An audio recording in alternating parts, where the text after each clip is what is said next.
Le 1er juillet 2021, il y a une nouvelle loi qui va entrer en vigueur en France et qui va faire excessivement mal au dropshipping. D'ailleurs, il y en a probablement beaucoup d'entre vous qui vont mourir s'ils n'ont pas une bonne stratégie derrière. Au départ, ils disent que c'est pour lutter contre les fraudes, etc., etc. Mais en fait, tu sais très bien comme moi qu'il y a des milliards à prendre et qu'ils auraient tort finalement de passer à côté de ces milliards. Dans cette vidéo, je vais t'expliquer de A à Z qu'est-ce que c'est que cette loi, comment ça va se passer vis-à-vis de tes fournisseurs, comment ça va se passer vis-à-vis de tes clients, comment est-ce que toi, de ton côté, tu vas mettre en place les choses. Je vais parler également des risques que tu encours si tu ne fais pas les choses convenablement et par la suite, et reste bien jusqu'à la fin de la vidéo parce que je vais t'apporter la solution finalement à ce problème et j'ai un énorme cadeau, mais alors un énorme cadeau à te faire. Avant que je t'explique tout ça, évidemment, n'oublie pas, mets un pouce bleu, abonne-toi et active la petite clochounette comme ça à chaque fois que je sortirai des nouvelles vidéos, tu en seras informé. On va commencer tout de suite par le commencement. Jusqu'à présent, où est-ce qu'on en est finalement? Jusqu'à présent, quand tu fais du dropshipping depuis la Chine, par exemple depuis AliExpress ou quoi, c'est relativement simple dans le sens où tu n'as pas de frais d'importation. C'est-à-dire que concrètement,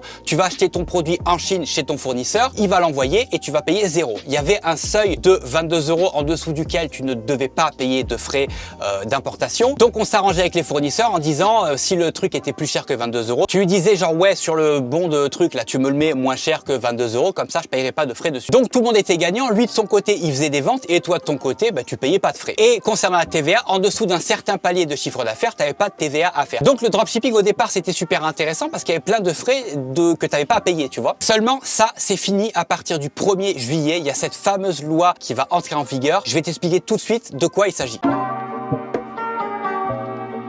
Le premier problème qu'apporte cette nouvelle loi, c'est que tu vas avoir des frais d'importation à payer dès le 1er euro. Il y aura plus ce fameux seuil des 22 € en dessous duquel tu payes rien. Non, non. Dès le 1er euro, tu devras payer la TVA. Tout ce que je te dis là, c'est valable en dehors de l'Union européenne. Donc, c'est tout ce que tu vas faire importer depuis la Chine, etc., etc. D'accord? Et cette TVA, tu vas la payer ou alors lors de l'achat, ou alors c'est ton client qui va devoir la payer à la réception. Et reste bien avec moi après parce que je vais t'expliquer comment faire pour que lui, il n'ait pas à payer. Parce que tu ne veux pas que ton client ait la TVA à payer, donc les frais d'importation, au moment où il reçoit son colis. Là, pour l'instant, il y a Wish, par exemple, qui a déjà annoncé que concrètement, maintenant, quand tu vas acheter chez eux, tu vas avoir la TVA à payer. Ça va être finalement ces fameux frais d'importation. Amazon aussi ont annoncé ça, mais pour l'instant, AliExpress ne se sont pas prononcés. Donc, pour l'instant, au moment où je tourne cette vidéo, on ne sait pas comment ça va se passer vis-à-vis d'AliExpress. Et ensuite, le deuxième gros problème de cette loi, c'est que toi, à ton tour, tu vas devoir collecter la TVA dès le 1er euro aussi. Avant, tu ne devais pas la collecter en dessous d'un certain palier de chiffre d'affaires. Maintenant, dès le 1er euro, tu vas devoir collecter la TVA.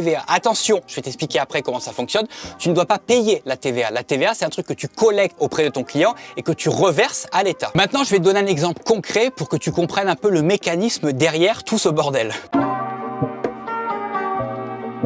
On va prendre un exemple simple, un produit que tu achètes 5 € en Chine. D'office, de base, tu vas devoir payer la TVA là-dessus. La TVA étant de 20%, tu vas payer 1 € en plus de TVA sur ton produit. Ok, donc ça veut dire que ton produit, au lieu de te coûter 5 €, déjà de base, il va te coûter 6 €. Mettons que ton produit, tu le vends 20 €. Encore une fois, c'est un exemple bidon parce que c'est pas ce que tu vas faire, mais c'est vraiment pour l'exemple. Hein. Mettons que tu vends un produit 20 €. Tu vas devoir collecter la TVA à ton client et la TVA sur 20 €, ça représente 4 €. Donc pour l'instant, juste sur l'achat-revente de ton produit, tu as déjà 10 € de frais. Ce qui est concrètement le double que ce que tu aurais eu à payer auparavant. Ensuite, une fois que tu as donc collecté la TVA, donc les fameux 4 € de TVA à ton client, cette TVA, tu vas devoir la reverser à l'État. Mais c'est pas les 4 € que tu vas devoir reverser à l'État. Parce qu'il y a un truc, une notion qui est super importante à comprendre, c'est la notion de TVA collectée et la notion de TVA déductible. Et je vais t'expliquer comment ça fonctionne. La TVA collectée, c'est la TVA que donc tu as collectée à ton client au moment où tu as effectué la vente. Et la TVA déductible, c'est la TVA que tu as toi déjà payée à ton fournisseur. Donc cette TVA-là déductible, tu vas la déduire de la TVA collectée et ce que tu vas payer finalement à l'État, ce que tu vas reverser à l'État, c'est la TVA collectée moins la TVA déductible. Je vais te donner un exemple. Là, pour le coup, la TVA collectée, c'était 4 € et la TVA déductible, donc c'est ce que tu as payé finalement à l'achat de ton produit à ton fournisseur, c'était 1 €. Donc concrètement, tu vas pas payer les 4 € de TVA que tu as collecté, tu vas payer les 4 € que tu as collectés à ton client lors de l'achat, moins les 1 € que tu as déjà payé lors de l'achat à ton fournisseur. Donc concrètement, ce que tu vas devoir reverser à l'État, ça va être 3 €. Si jamais ton fournisseur ne fait pas la TVA directement applicable sur chaque achat, par exemple comme peut le faire Wish au moment où je te parle, si par exemple tu utilises AliExpress et qu'ils ne le font pas, voilà ce que tu vas devoir faire. Tu vas devoir demander un enregistrement IOSS pour avoir un numéro EORI. Ouais, je sais que c'est un peu bizarre ce que je te dis là. Tu vas googler ça et tu vas comprendre. En gros, c'est un petit numéro que tu vas avoir, que ton fournisseur devra mettre en fin de compte sur le bon de livraison. Et c'est un numéro que la douane doit voir au moment où ton colis arrive finalement en France. Si jamais tu n'as pas ce numéro EORI, ce qui va se passer, c'est que c'est ton client qui va lui, au moment où il va recevoir son colis, à qui on va demander de payer ses frais d'importation. Donc c'est pour ça qu'il faut bien que tu t'arranges avec ton fournisseur, ou alors pour que tu payes directement la TVA lors de l'achat de ton produit, ou alors si c'est pas le cas, il faut absolument que lui mette ce numéro EORI sur le bon de livraison. C'est excessivement important, sinon c'est ton client qui va devoir payer. Maintenant, on va voir quelles vont être les conséquences de cette loi, finalement dans ta vie de tous les jours de e-commerçant. Comment ça va se matérialiser? La première chose qui va se passer, c'est que Stripe vont probablement devenir de plus en plus relous. Ça, on le sait, ils étaient déjà relous à la base, mais ils vont probablement l'être 2 fois plus parce que de leur côté, ils vont avoir encore plus de contrôle. Au niveau des délais de livraison, pendant la mise en place un petit peu de tout ce bordel, de tout ce micmac, tu risques d'avoir des ralentissements. Donc, tes livraisons risquent d'être un peu plus longues que à l'origine à être livrées à ton client. Donc ça, il faut que tu t'y prépares. Et encore une fois, je sais que j'insiste là-dessus, mais si tu fais pas les choses correctement, c'est ton client qui risque de recevoir la facture et qui pourra pas finalement avoir l'objet qu'il a commandé sans devoir payer des frais d'importation. Donc il faut vraiment que tu fasses les choses correctement. La bonne nouvelle dans tout ça, c'est qu'il existe tout un tas de solutions pour ne pas se faire vraiment écraser par cette nouvelle loi de merde. Et encore une fois, reste bien jusqu'à la fin de la vidéo parce qu'une fois que je t'aurai annoncé les solutions, j'ai une énorme surprise à te donner. La première chose à faire, c'est de te démarquer. J'en parle tout le temps dans mes vidéos. C'est impératif de te démarquer. Il faut que tu te démarques par les produits, la qualité de tes produits, les délais de livraison, le SAV. Tout ça, c'est impératif. C'est la première chose à faire pour ne pas se faire défoncer par cette loi. La deuxième chose que tu peux faire, tout simplement, c'est de faire du stock. C'est-à-dire que plutôt que d'être en 100% de dropshipping, quand tu as des produits qui, eux, fonctionnent mieux que les autres, des produits winner ou des choses comme ça, fais du stock. Achète des produits, fais-les envoyer chez toi, fais du stock et envoie les produits depuis chez toi. Effectivement, on n'est plus dans le dropshipping, mais on est dans le e-commerce un peu plus traditionnel. Mais de cette manière-là, tu vas commencer à pouvoir tirer les prix vers le bas et forcément à faire plus d'argent. Donc la perte que tu as d'un côté, tu vas la récupérer de l'autre et peut-être en plus, tu pourras peut-être même faire plus d'argent. La troisième chose que tu peux faire éventuellement, c'est acheter en Europe. Et là, finalement, en achetant en Europe, la TVA, tu la payes déjà de base. Et enfin, la quatrième chose que tu peux mettre en place, qui est pour moi la meilleure des options, c'est de changer de stratégie et d'avoir une stratégie solide et long terme. Et pour ça, pour moi, vraiment la meilleure des choses à faire, pour pas te prendre la tête avec tout ce bordel, c'est tout simplement de changer de marché.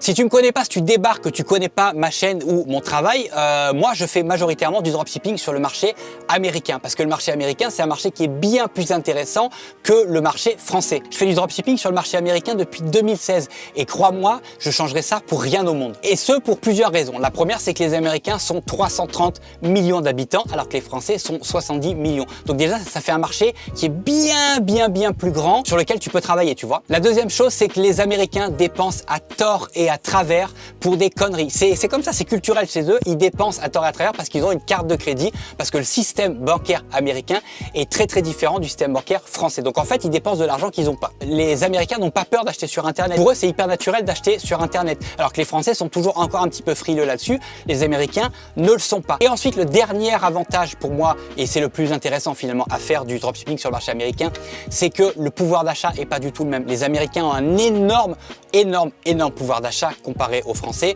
qui fait que c'est pour ça finalement qu'ils achètent beaucoup plus que les Français, c'est que leur pouvoir d'achat est incomparable si on devait comparer ça au pouvoir d'achat des Français. Donc pour moi, la meilleure des solutions, c'est tout simplement de changer de marché pour complètement passer à côté de cette histoire de loi du 1er juillet, etc.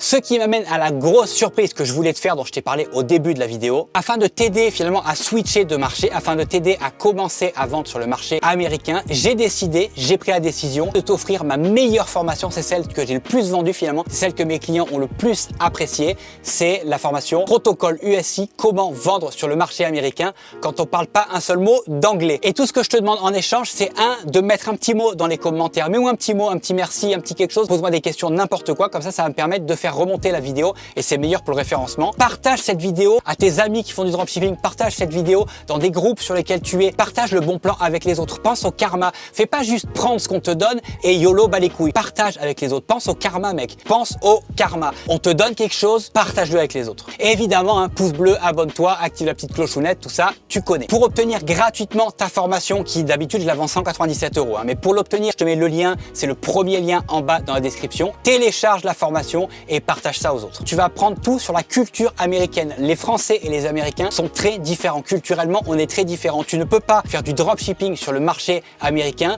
Tu ne peux pas faire du e-commerce sur le marché américain si tu ne connais pas un minimum la culture américaine. Les habitudes de consommation et tout ça, c'est pas du tout pareil qu'en France et en Europe de manière générale. Tu vas aussi apprendre comment on fait du marketing sur le marché américain. Là, pareil, les leviers marketing sont un petit peu différents. Les promotions, la manière de faire les promos et tout ça, c'est très différent de la France. Je vais te parler de ce fameux système bancaire. Pourquoi le système bancaire américain, c'est une aubaine quand tu fais du e-commerce. Je vais te montrer comment obtenir un site en anglais parfait gratuitement ou pour vraiment pas grand chose. Je vais te montrer comment obtenir des pubs en anglais parfait pour gratuitement ou pour pas grand chose. Et aussi, je vais te donner toutes mes templates, donc mes modèles d'email pour le SAV, les modèles que j'utilise moi-même dans mon business. Je vais te les donner dans cette formation. Donc, tu n'auras plus qu'à faire des copier-coller. Quand ta client te posera une question, tu auras juste à aller chercher dans les emails. Tu prendras l'email en réponse. Tu auras juste à faire un copier-coller et tu pourras lui envoyer la réponse. Elle sera déjà toute faite. Tout ça, je te l'offre dans la formation. Encore une fois, le lien de la formation est dans la description. C'est le premier lien. Tu peux pas la rater. C'est une offre qui va durer, je pense, 1 mois. Donc, pendant 1 mois, je vais offrir cette formation et au bout d'1 mois, je vais la remettre payante. Si jamais tu fais partie des élèves qui ont déjà acheté cette formation, le seul truc que tu as à faire, c'est m'envoyer un petit email ou m'écrire sur Facebook Messenger en me disant Fabien, j'ai déjà acheté la formation et je t'en offrirai une autre, la formation de ton choix, avec grand plaisir. C'est normal que si tu as déjà acheté la formation et que je l'offre à d'autres personnes, que tu aies quelque chose en contrepartie. C'est absolument normal. Voilà, j'espère que j'ai répondu à toutes tes questions sur cette fameuse loi de merde du 1er juillet 2021. Si tu as des questions, n'hésite pas à me les poser dans les commentaires. Ça va me faire super plaisir de te répondre. N'oublie pas non plus de mettre un pouce bleu, de t'abonner à la chaîne et d'activer la petite clochonnette si c'est pas déjà fait. En attendant, moi je te laisse. On se voit dans la prochaine vidéo. Ciao, ciao!